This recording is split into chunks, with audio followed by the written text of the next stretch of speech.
Das ist eine absolut überraschende Wendung. Volkswagen investiert 1 Milliarde Euro in den US-Elektrobauer Rivian. Der Deal verspricht, VWs Softwareprobleme zu lösen und die Automobilbranche zu revolutionieren. Und noch ein zentrales Problem des deutschen Autokonzerns wird damit auf einen Schlag gelöst. Stichwort Chipkrise. Ein absoluter Hammer. Vorn mit E. Abonniert den Kanal, denn nur so verpasst ihr nichts. Los geht's. Herzlich willkommen. Die Softwareabteilung CARIAD, einst als Heilsbringer für Volkswagens digitale Zukunft gefeiert, steckt in massiven Schwierigkeiten. Immer noch. Modelle verzögern sich um Jahre. Updates sind kompliziert und die Kosten sind einfach viel zu hoch. Bis zu 5000 Mitarbeitenden arbeiten bei CARIAD. Eine Zahl, die in der agilen Softwareentwicklung ein absolutes Desaster ist. Das funktioniert so einfach. Einer der Gründe für den Abgang von Ex-VW-Chef Herbert Diess, der den Laden einfach nicht in den Griff bekam. Der neue Volkswagen-Chef Oliver Blume wusste, es musste sich etwas Grundlegendes ändern und zwar schnell. In diesem Moment erinnerte er sich an ein Gespräch mit einem Kollegen über ein kleines, aber höchst innovatives Unternehmen namens Rivian. Das war dieser aufstrebende Newcomer aus den USA, der es tatsächlich geschafft hatte, noch vor Branchenriesen wie Tesla, Ford und General Motors den ersten elektrischen Pickup auf den Markt zu bringen. Aber nicht nur das. Rivian hat etwas, was Volkswagen dringend benötigt, eine hocheffiziente Softwarearchitektur und ein schlankes Entwicklerteam. Blume zögerte nicht lange und griff zum Telefon. Wenige Wochen später saß er mit Rivians Führungsetage zusammen.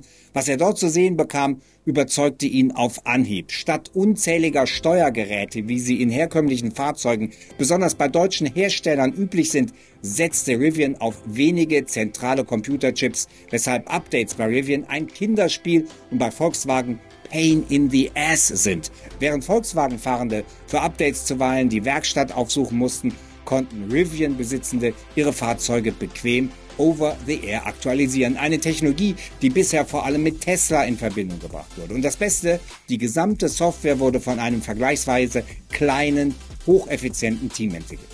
Der Plan für eine Zusammenarbeit war schnell geboren, ein Joint Venture, bei dem Rivian seine fortschrittliche Technologie einbringt und Volkswagen das nötige Kapital bereitstellt. 1 Milliarde sofort, mit der Option auf bis zu 5 Milliarden Euro in der Zukunft. Für Rivian bedeutete dies den Rettungsanker in finanziell schwierigen Zeiten, trotz eines beeindruckenden Börsendebüts im Jahr 2021, bei dem das Unternehmen kurzzeitig sogar einen Börsenwert von 100 Milliarden Dollar erreichte, hatte Rivian 2023 noch einen Verlust von 4,5 Milliarden Dollar hingelegt. Für Volkswagen hingegen öffnete sich mit diesem Deal endlich die Tür zur Elektrozukunft. Der deutsche Konzern löst mit einem Schlag gleich zwei seiner drängendsten Probleme, die schleppende Softwareentwicklung bei CARIAD, die zudem noch viel zu teuer ist. Als die Nachricht an die Öffentlichkeit ging, überschlugen sich die Ereignisse. Der Aktienkurs von Rivian schoss von 12 auf zeitweise 17 Dollar in die Höhe. Ein klares Zeichen dafür, wie positiv der Markt diese Partnerschaft bewertete. In der gesamten Automobilbranche brach hektische Betriebsamkeit aus. Hatte Volkswagen gerade den entscheidenden Schachzug im Rennen um die automobile Zukunft gemacht? Die Tragweite dieser Entscheidung wird noch deutlicher, wenn man sich Rivians bisherige Leistung vor Augen führt. Das Unternehmen hat mit nur 3 Fahrzeugen in der Produktion, dem Pickup-Truck R1T, dem SUV R1S und einem Lieferwagen für Amazon, im letzten Jahr bereits 50.000 Einheiten ausgeliefert. Besonders bemerkenswert ist der Auftrag von Amazon. Bis 2030 will Rivian 100.000 elektrische Lieferwagen an den E-Commerce-Giganten liefern, wovon bereits 10.000 im Einsatz sind, auch in Deutschland. Für Volkswagen bedeutet die Partnerschaft mit Rivian einen regelrechten Befreiungsschlag. Das neu gegründete Joint Venture, an dem beide Unternehmen zu jeweils 50% beteiligt sind, soll künftig Technologie für alle Fahrzeuge des gesamten VW-Konzerns bereitstellen. Dies wird die Rolle von CARIAD in Zukunft deutlich verändern. Zwar betonte VW-Chef Blume, dass CARIAD weiterhin Themen wie automatisiertes Fahren, IT-Sicherheit und Cloud-Anbindung bearbeiten wird, doch ist dies ein weitaus geringeres Arbeitsfeld als bisher. Das Ende der Software-Tochter dürfte absehbar sein. Die Bedeutung dieses Deals geht weiter über die unmittelbaren technologischen Vorteile hinaus. Er symbolisiert einen Paradigmenwechsel in der Automobilindustrie. Traditionelle Hersteller erkennen zunehmend, dass sie im Bereich der Elektromobilität und vor allem der Softwareentwicklung von jüngeren, agileren Unternehmen lernen können. Die Partnerschaft zwischen Volkswagen und Rivian könnte als Blaupause für weitere Kooperationen in der Branche dienen. Für Volkswagen eröffnen sich durch diese Zusammenarbeit völlig neue Perspektiven. Mit Rivians Technologie oder auf der Basis von Rivians Know-how kann der Konzern nun eine Plattform entwickeln, die zahlreiche bisherige Probleme löst und damit den gesamten Konzern mit all seinen Marken auf ein neues Level hebt. Dies könnte Volkswagen einen entscheidenden Wettbewerbsvorteil gegenüber anderen traditionellen Autoherstellern verschaffen, die noch mit ähnlichen Herausforderungen kämpfen.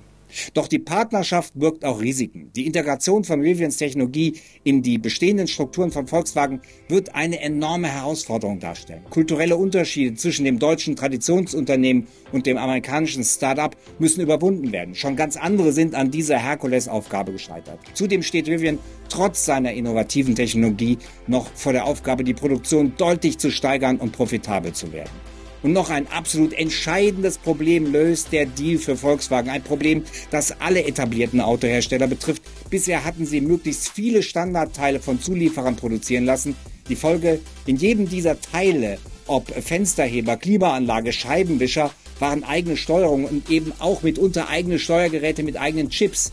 In der Chipkrise ein absolutes Desaster. Die Chips wurden nicht mehr geliefert und teilweise nicht mal mehr hergestellt, weil sie in der Produktion einfach nicht rentabel waren. Wie Tesla verzichtete Rivian aber auf diese dezentrale Steuerung, also weitestgehend, was die Softwarearchitektur nochmal deutlich vereinfacht. Damit verfügt Volkswagen auf einen Schlag über die Technologie, die alles vereinfacht, statt sich Schrittchen für Schrittchen der Vereinfachung zu nähern. Und eben das Update-Verfahren wird enorm vereinfacht. Und jetzt gibt es für alle ein Bonbonchen. Auf unserem Blog Vorn mit E bekommt ihr das Kapitel meines Tesla-Buches, in dem ich mich genau mit diesem Thema beschäftigt habe, kostenlos. Als Dank würde ich mich über eine kleine Unterstützung unseres gemeinnützigen Vereins Bundesverband Strommobilität freuen.